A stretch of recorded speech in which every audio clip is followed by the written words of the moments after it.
Xin chào các khán giả thân yêu của kênh Thế giới hôm nay. Nhắc đến mô tô, chắc chúng ta sẽ liên tưởng ngay đến những chiếc xe máy hai bánh phổ thông chạy đầy đường ở Việt Nam, hay phong cách hơn chút là những chiếc xe mô tô phân khối lớn, hầm hố, thiết kế khí động học cao và đạt tốc độ cực lớn. Thế nhưng với những người đam mê xe cộ thì cùng với sự sáng tạo vô bờ bến, không ít dân chơi xe trên thế giới đã tạo nên những chiếc xe mô tô độc đáo, mang phong cách riêng của mình, thậm chí nó còn trở thành trào lưu thu hút đông đảo các tầng lớp tham gia. Các bạn đã nghe nói đến cà phê Racer, Bobber, Grabby hay Army chưa? Đây chính là những cách độ xe máy cực chất của dân chơi xe thế giới. Mỗi thứ đều mang nét đặc trưng riêng, nhưng tất cả chúng đều tạo nên những trào lưu trên toàn thế giới mà tay yêu mô tô nào cũng mê mẩn. Bây giờ chúng mình cùng khám phá nhé! 7 cách độ xe máy mô tô điên rồ nhất của dân chơi xe thế giới. 7. Grabby. Thuật ngữ Grabby được nói đến những chiếc xe máy hư hại theo thời gian, nhưng vẫn được các chủ nhân giữ lại và duy trì với chi phí thấp bằng cách chắp vá tạm bợ mà vẫn có thể vận hành được. Vì vậy, những chiếc xe này có hình dáng kỳ quặc, cổ quái, nhưng chủ xe cũng không mấy bận tâm vì phong cách này không chú trọng về hình thức.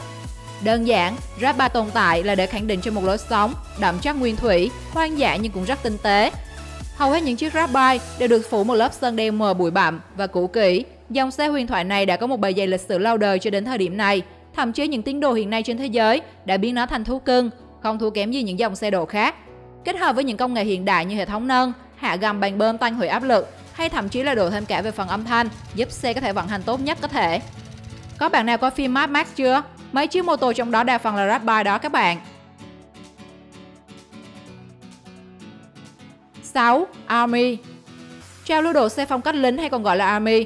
Đây là phong cách dành cho những ai yêu thích chất lính. Army có nghĩa là phong cách của quân đội. Có nhiều tay độ xe cũng cùng phong cách lính này không kém và quyết mang chất lính vào chiếc xe của mình. Thật ra thì Army cũng chưa hẳn là một trào lưu độ xe, mà nó chỉ là một phong cách dành cho những ai yêu thích chất lính. Army có nghĩa là phong cách của quân đội. Có nhiều tay độ xe cũng cùng phong cách lính này không kém và quyết mang về chất lính vào chiếc xe của mình. Cũng có nhiều cựu binh muốn quay trở về một thời huy hoàng cũng độ chiếc xe của mình theo phong cách Army. Xe độ Army có đặc trưng quan trọng là thường sơn màu xanh lá và gắn các phụ kiện của quân đội như thùng đạn, ống pô bazooka.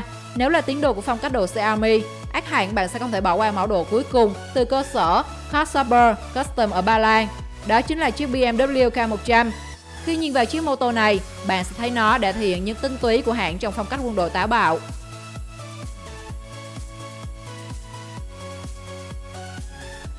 5. Arcbike.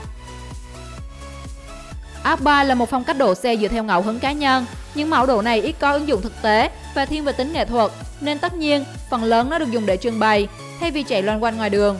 Thế nhưng dân chơi xe vẫn phải bị mê mẩn bởi vẻ đẹp không lẫn vào đâu được của loại xe độ này.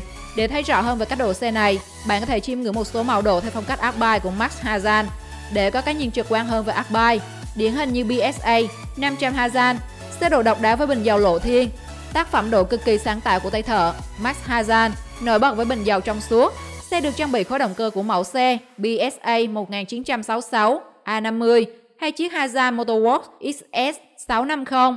Tổng thể xe độ phong cách Arcbike khá đơn giản nhưng toát lên vẻ đẹp rất tinh tế. 4. Chopper. Chopper là một phong cách độ xe nổi lên từ bang California trong những năm cuối thập niên 1950. Mặc dù không có khái niệm chuẩn xác về thế nào là chopper, quan niệm có thể thay đổi giữa các vùng khác nhau, nhưng nhìn chung, đó là một chiếc mô tô có thiết kế phóng khoáng, không có ràng buộc nào về các chi tiết như kính chắn gió, gương phanh trước hay đồng hồ tốc độ. Các xe chopper thường có vị trí ngồi thấp đẩy lùi về phía sau.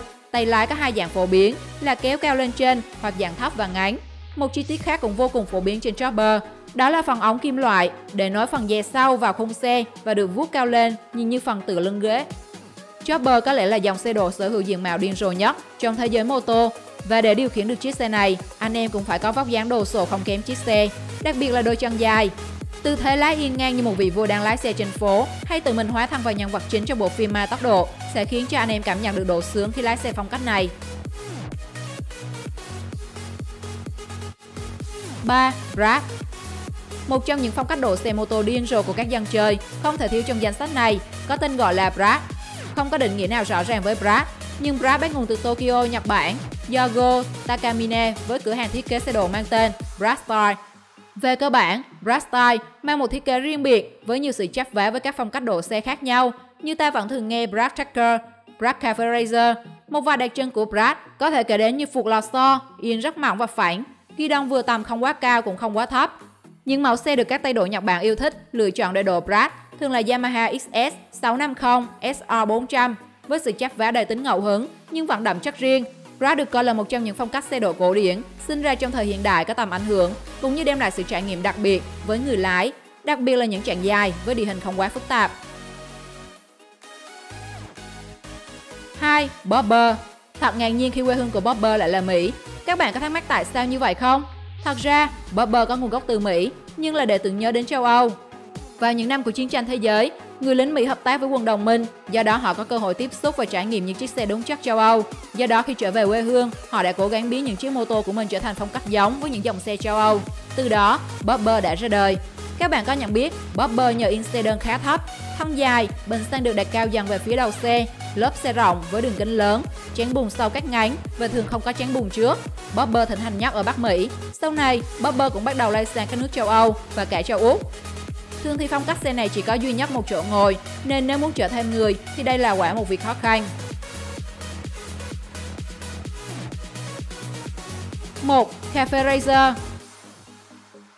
Có lẽ khi ra đường, bạn không khó để bắt gặp hình ảnh những chiếc xe với ghi đông kiểu clip-on, cắm thẳng vào ti phuộc và kéo lại gần bình xăng giống như Sport Bike. Kiểu dáng yên xe cùng với bình xăng to chứa nhiều nhiên liệu, nó vẫn xuất hiện bên cạnh những chiếc xe được giới trẻ ngày nay cực kỳ ưa chuộng.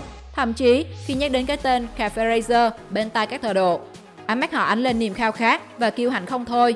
Cafe Racer có nguồn gốc từ Anh, bắt nguồn từ các lời thách thức đua xe của các tay chơi ở các quán cà phê. Những chiếc mô tô của họ bắt đầu bị tháo dần, các thứ lỉnh kỉnh, không cần thiết để giảm trọng lượng, nhằm tăng ưu thế trong các cuộc đua ngắn của họ.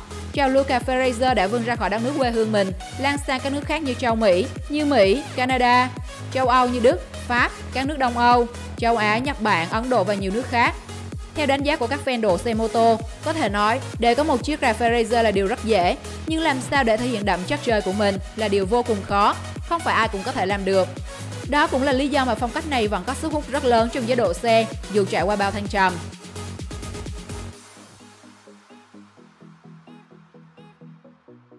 Bạn thích nhất là cách độ xe nào? Và bạn có muốn độ chiếc mô tô của mình theo những cách mà chúng tôi vừa giới thiệu? Hãy chia sẻ suy nghĩ của bạn với mọi người trong phần bình luận nhé! Hãy like và share video để cho mọi người cùng xem.